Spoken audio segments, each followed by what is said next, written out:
Alright guys, the time is finally here to get my YouTube channel underway. I've spent months trying to think about how I could create a channel that would somehow add some new value. You know, there's a lot of channels out there that talk about everything from watch reviews to watch industry news to what's going on in the market, and there's even some that talk about the lives of the dealers, but there's none of them that really go in depth behind the scenes and kind of what it's like to really be a watch dealer, or what we go through on a daily basis. You know, one of my favorite YouTube channels is Producer Michael, and what you see a lot is you see a lot of the glitz and the glam. You see him showing up in his Rolls Royce or Ferrari, and he's touring these beautiful mansions in Bel Air and Beverly Hills, or he's shopping on Rodeo Drive.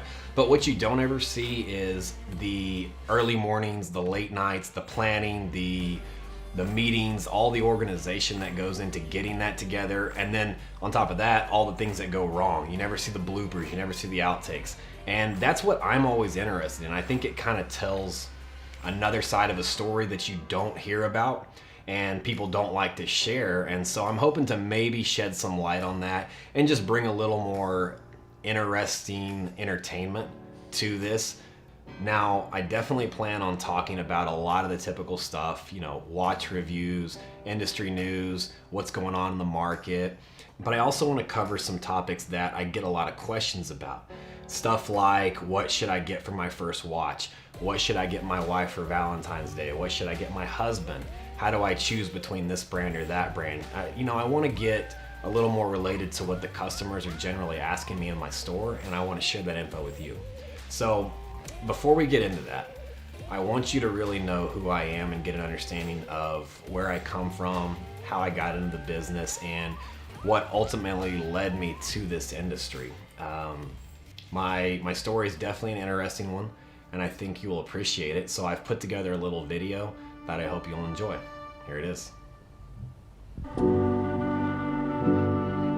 So I was born in Lewisville, Texas, about 15 minutes outside of Dallas. I was adopted, my brother and we grew up in Sherman, Texas. So we grew up, went to school out there, were raised in the small town, but I never really was quite the fan of small town living. And I always knew that whenever I graduated high school and became an adult, I wanted to get to the big city. When we were younger, we used to travel to Dallas and have dinner down there, spend the evenings out there, and I knew one day I was gonna move out there, and that was gonna be home. So I would say within a month after graduating high school, I was packing my stuff up and I was on my way.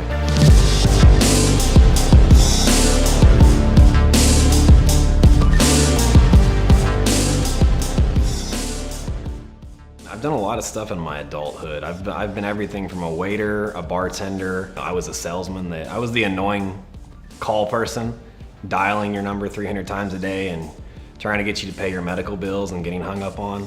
The corporate environment never was for me.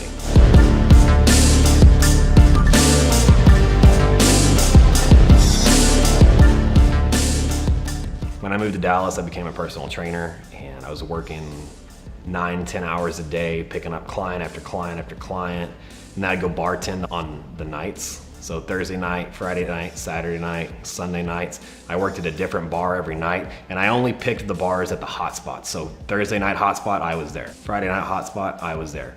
Saturday, Sunday, and I was doing well. I'm meeting some of the coolest people around here, and I'm still young. I'm like 19, 20 years old, and I got caught up in the action, got into partying 4 or 5 nights a week. My clients were always out. They always knew everyone, and it catches you real quick when you go from a life of real restricted living to no restrictions at all, and you're making pretty good money at your age. It's easy to get carried away, and that's exactly what I did. Started having run-ins with the law, drunken fights at bars. I ended up, when I was 20 years old, I bought a motorcycle and was being a little bit reckless, and took a spin down Highway 75 and got pulled over, and I ended up running. Well, 45-minute chase, a couple helicopters, who knows how many police cars. I finally get caught, and I go to prison.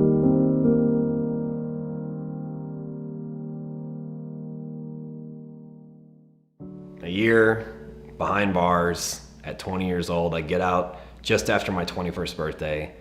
You know, I swore it was gonna be a brand new start. I was really gonna make something of my life. No, nothing changed. I got back into bartending, still doing a little bit of training, but this time I did make a little step. I went and got my real estate license, and I got on a team with Coldwell Banker, and I started working my way up the ladder.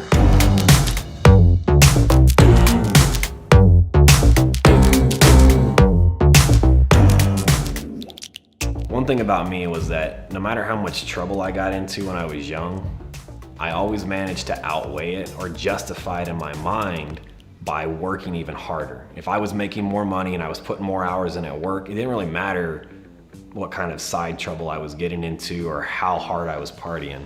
And that's just how it resonated in my mind. A few years go by, another DWI here, another DWI here. I finally thought, you know, it's Dallas is the problem.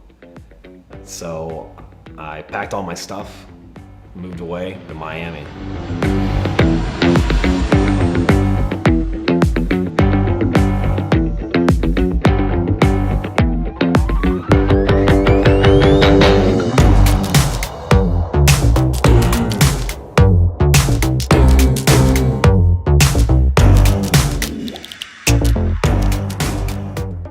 I thought that was the saving grace. I was gonna make it in Miami. If you thought Dallas was big on a scale, Miami was 20 times bigger, and everyone there had more and went harder, and it just was, that's the kind of place that'll suck you up if you're not ready for it. The thing that prompted me to move to Miami though was I had recently just gotten my second DUI, and then after I'd ended that, I got news that my brother was killed.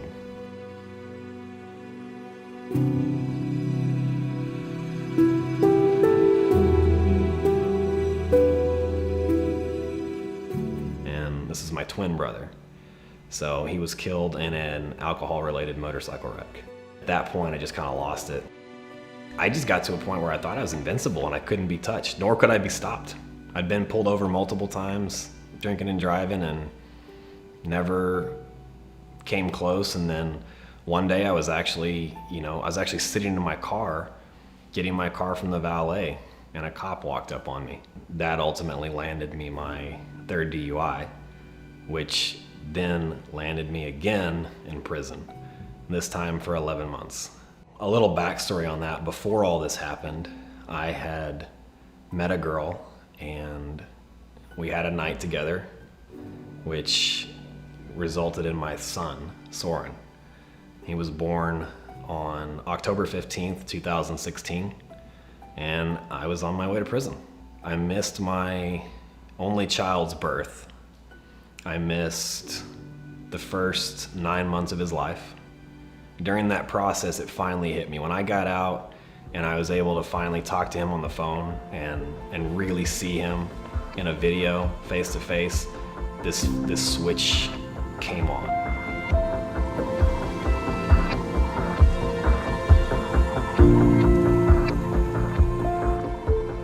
I got out in June 12th of 2017, and I had to go to a halfway house at the Salvation Army for 3 months. So I'm sitting here, I'm in this halfway house, and they let you out, 4 to 5 hours a day, 3 to 4 days a week with the purpose of getting a job. But we all know that you can't really, nobody's hiring ex-felons that are recently out of prison that come in and say, hey, I need a job, but I can only work 3 days a week for 4 hours a day. They're just kind of like, go on, we can't help you. I remember back, I'd always had this passion for watches. When high school, I got my first watch. It was like this blinking fossil watch where the dial blinked blue and red. And I thought I was just the coolest kid in high school. I got that my sophomore year. My junior year, I bought another one that blinked blue and green. Now I was really the coolest kid in high school because nobody else had 2 watches, much less 2 watches that blinked colors. When I got out of high school and started working and earning money, I'd buy little watches here and there, and typically my price range was between $300 to $700. And I remember at one point, I had all my watches laid out on the table, and I think I had like 45 watches. every different style, every different in the price range, every different complication, I had a different watch for every day of the month, and that's what I liked. No matter the occasion, I always wanted to be wearing something different. As my income went up, the caliber of the watches that I had went up, and when I went to prison, I lost it all. I'm in the halfway house, and I'm trying to think of what am I gonna do when I get out of here? Like, what can I do now to start making some money, but what am I really gonna do when I get out of there?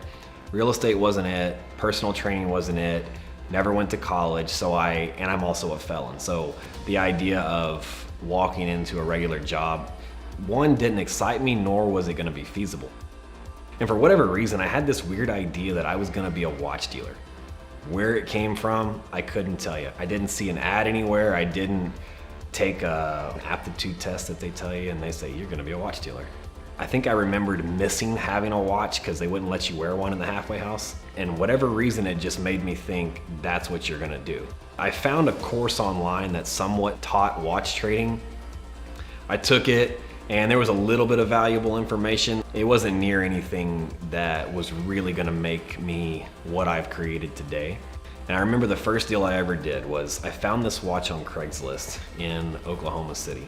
And the guy, it was a Tag Heuer, and the guy wanted like $2,100 for it. So we went back and forth for a couple days, and I negotiated it down to $1,300.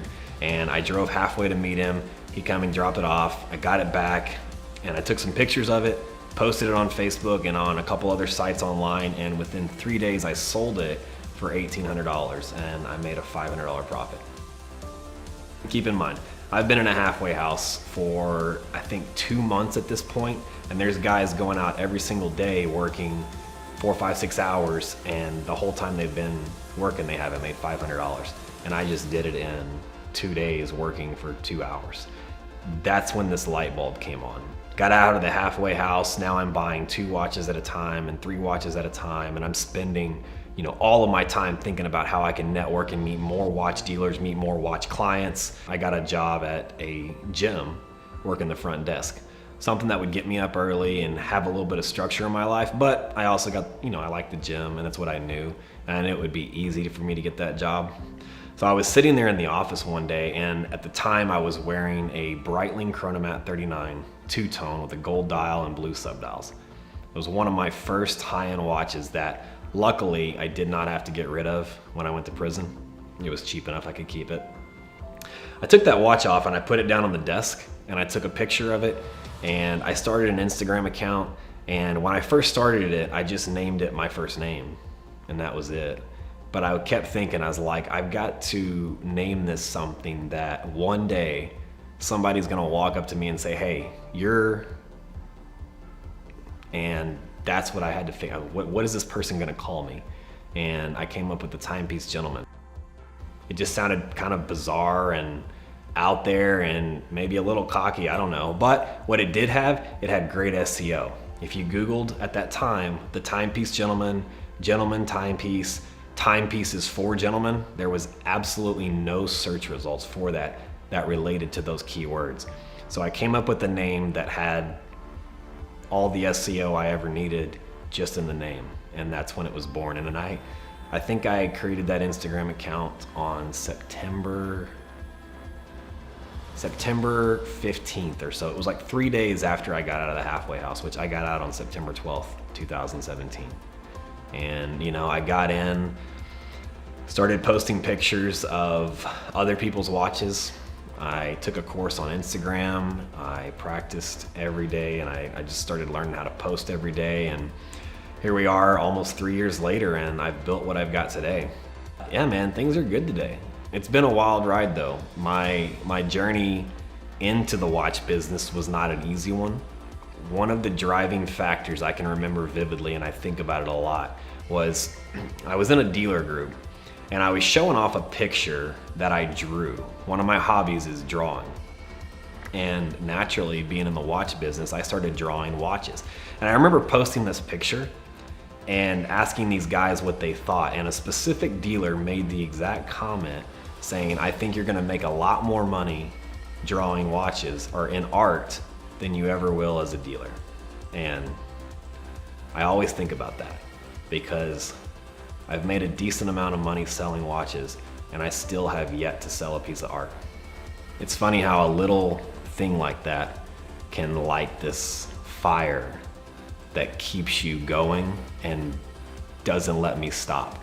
And I've done a ton of stuff that most people would have stopped. I've made controversial comments, I've pissed off dealers, I've been led into Facebook groups, kicked back out, I've lost money, I've lost watches, I've been hit hard financially. A lot of people in this position and going through some of the stuff I've gone through, they would have quit.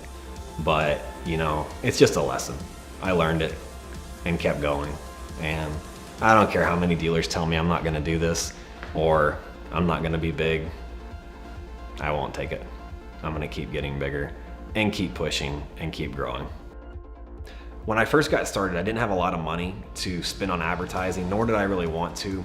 I also wasn't well known to a lot of dealers, so the only way I was gonna get my name out there was actually getting out there and meeting people on a one-by-one basis, face-to-face basis. And I came up with this system where breakfast, lunch, and dinner, coffee, gyms, everything I was strategic about. I only had coffee where wealthy people had coffee. I only had lunch where businessmen were crowding the places. I only had dinner at nice restaurants, and I did this every single day. And it wasn't just going to eat there, it was strategic. When I walked in, I got to where I could quickly scan a room and find a person wearing a nice watch and position myself to the right of him where my watch was on the left, right in his face. And the goal was every night was I had to get someone to initiate a conversation, compliment me, I could compliment him on his watch, and we could strike up a conversation. And as it flowed, if it flowed, I would engage him and get to know the person and get to know, is this a potential client or is this just someone with a nice watch? And half the time it worked, half the time it didn't. But the half the time it did, that's what got my name out there. I met client after client. I remember going to Moxie's. I used to live across the street and there's this little real high-end sports bar called Moxie's Grill. I ate lunch and dinner there every day for almost 6 months. And I think that, just that one thing, I became known as the watch guy throughout that building. And it's funny, that building now, a year and a half later, is where I'm trying to get retail space. Anytime I go to Moxie's, someone recognizes me. And that was it. That was the key, is I was posting on social media all day long.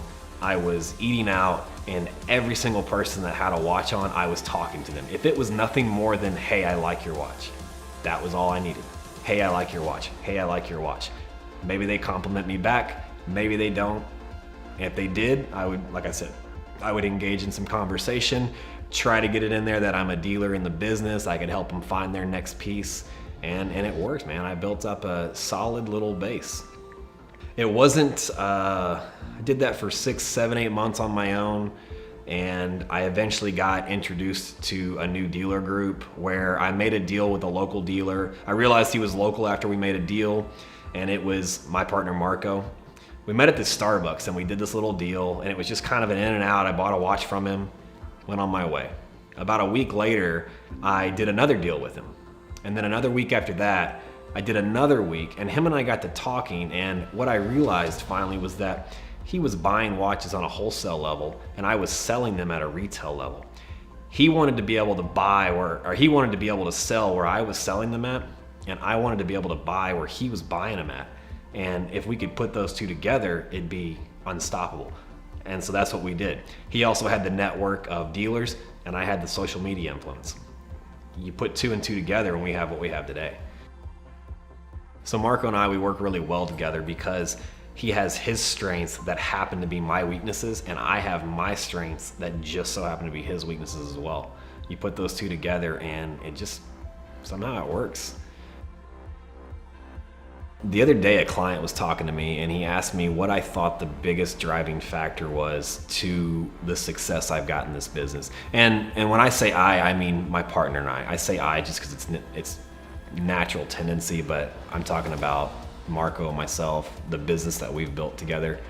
Because without him, I couldn't have built it. But they asked me, what do I think has gotten us to where it is today? And I think I'm not afraid to try something new or take a big risk. And a lot of people, they get set in their ways. This is the way we've done it for 10, 15, 20, 30 years. And if you go outside that way, you're breaking tradition. Well, times change, people evolve, things evolve.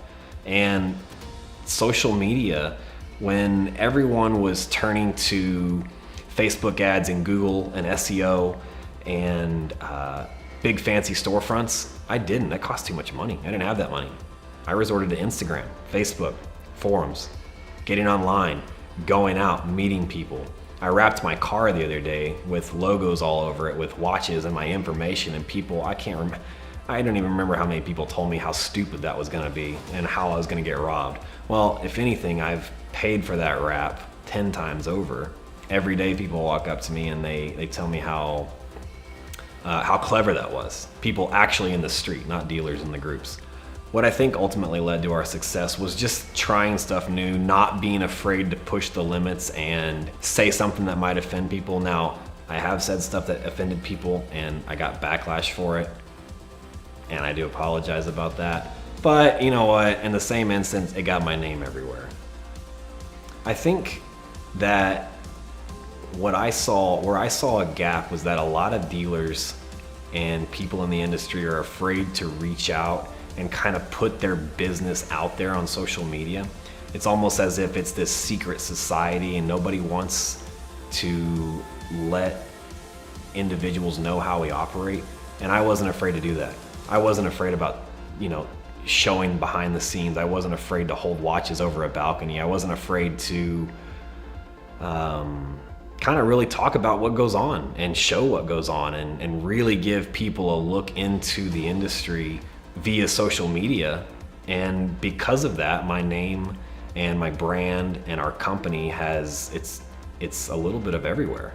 And that's ultimately how I saw it. I was like, the only way I'm gonna get big without spending a fortune on advertising is to make sure that I am everywhere anyone looking for a watch would be looking. And it worked.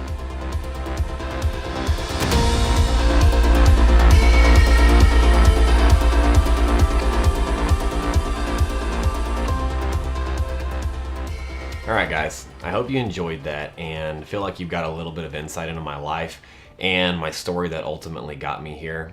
Now, I could go on and on for hours about some of the ups and the downs that I've experienced along the way, and I do want to share those stories, but I want to do it when the stories are relevant to some content and I can provide not only a positive or negative experience I went through, but I can also teach a lesson along with it. I've got some stories, everything from lucky breaks to tragic outcomes, stuff like losing a $30,000 watch, getting hit with check fraud, wire fraud, mail fraud, you name it, we've pretty much seen it. And those are some of the stories that I want to space out and deliver them along the way as the time comes. Now, in the beginning of this video, I told you guys after I shared my story, I was going to introduce my first topic based on buying your first luxury watch. There's a lot of good info out there, but there's a lot of shortfalls. And I wanted to cover all those to help you make a good decision. We actually went through the filming process and we got a lot of good content in there, but as I was watching it, I realized I left out a few key points that I would want to know as a first-time buyer. So I want to postpone that content for this video, and it's going to be in a very, very soon upcoming video, maybe next week or so. I want to get the content on there and added and perfect in my mind for you to help you make a better informed decision. So be on the lookout for that. What I will say though is during the filming, I got a call from a good friend of mine out in Miami. He's a dealer and he's got one of the most impressive inventories I've ever seen, and it's consistently or continually changing. He gave me a call and I had him shout him out. So I just wanted to share some of that footage with you and introduce you to another guy. So here he is. Oh shit, I gotta answer this real quick. Sorry. Every time you clap, she's Yo, like, what up? Hey, bro. What's up? Yo, that protect. I have a client for it, bro. Where's that picture? The Celestial? Yeah, I have a client that I can sell it to. Okay, hang on. Let me message him. He's supposed to get me. He's going to dinner with the guy tonight to get it. Let me text him right now and see if I can get him to get me some ASAP. How much do you have it sold for? I need need to show pictures to my client, but I'm gonna get you 200. Perfect. Okay. Or try to at least, but I need pictures. He'll buy it though. Okay. All right. Let me work on that today. All right, sounds good. Thanks, Hey, Sean. Say hi. You're in the middle of my filming right now on YouTube for my first episode. Really? Yeah, say hi. That's incredible. I'm honored. Tell my guest where you're from and who you are. So my name is Sean McLaren. I'm originally from New York, Long Island, New York. I recently moved to Miami for us to open one of our first offices here. I'm a wholesaler. I deal primarily in Richard Mille, Audemars Piguet, and Patek Philippe. And I actually just recently met Anthony. He took a flight over here to meet me. Great guy. Great experience with him. And definitely a very knowledgeable guy. And I look forward to doing more business with him. Awesome. Thanks for the online, or is it on-air testimonial? All right. Sean is a great guy, guys. If you're in Miami and you're looking for any of that crazy stuff, Richard Mills, Patek's AP, this is your guy. And I will link his info below and his Instagram. So, all right, Sean, take it easy. I'll talk to you later. Talk to you soon. Bye-bye. All right, bye. Okay, everyone. I've thoroughly enjoyed filming the first of what's going to become many, many videos for this series and this channel. I invite you, if you liked it as well, to please hit the like button and don't forget to subscribe. I've got multiple videos coming up. The very next one being one that is a popular topic today, but I feel the videos out there fall short of information, and I'm going to discuss spotting 30 differences in a fake Hulk, a super clone Hulk, and an authentic one. So I've got 3 watches coming for you. I'm going to point out 30 different things you should look for, and I'm going to show you in real time comparisons. So look forward to seeing you in the next video, guys. Take care.